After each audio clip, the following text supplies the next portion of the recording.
I'm going to keep this straightforward because the biggest question most people have is whether a home coffee roaster like the Kaffelogic Nano7 actually lets you move past the just buying beans stage and start tweaking flavors without breaking the bank.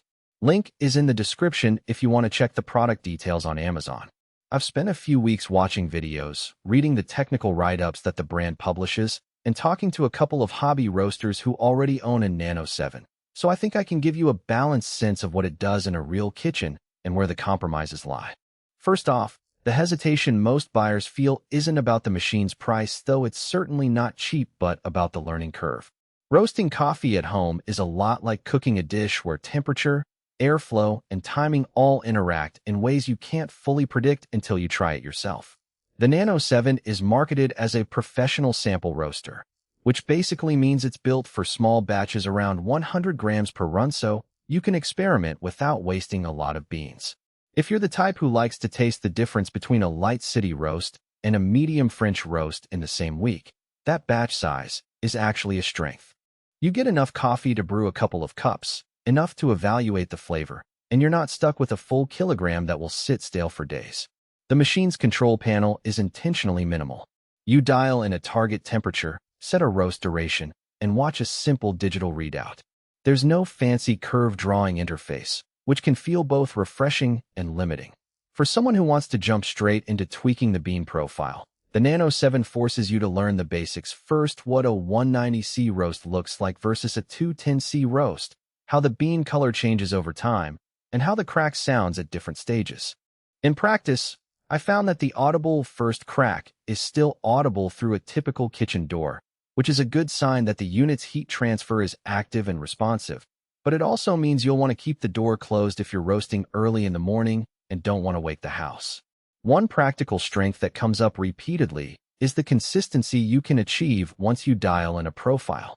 Because the roasting chamber is small, the heat source can heat and cool the beans fairly quickly, and the airflow system, though not something you can manually adjust, does a decent job of moving hot air uniformly.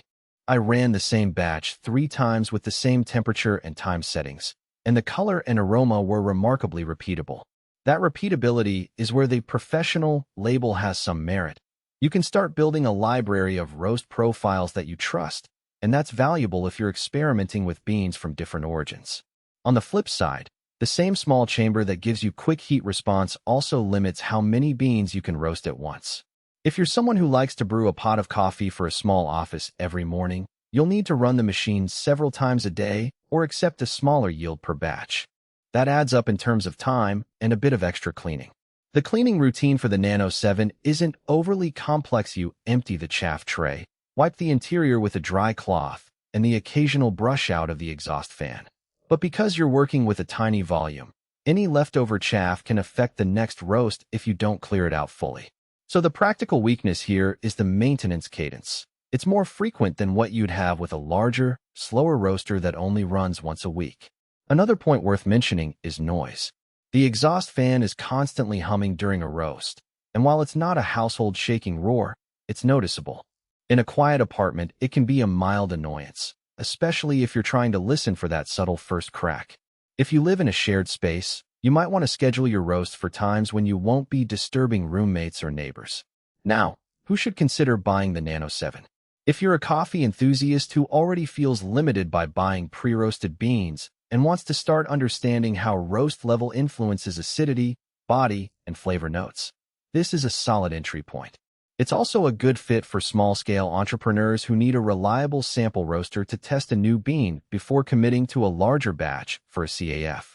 Because the unit is compact, roughly the size of a small microwave, it fits on most countertops without demanding a dedicated space, which is a real advantage for people with limited kitchen real estate. Conversely, if you're looking to roast for a family of 5 every day, or you want a set-and-forget device that can handle a kilogram or more per batch, you'll probably be better off with a larger drum roaster or a commercial-grade model. The Nano7's batch size and manual profile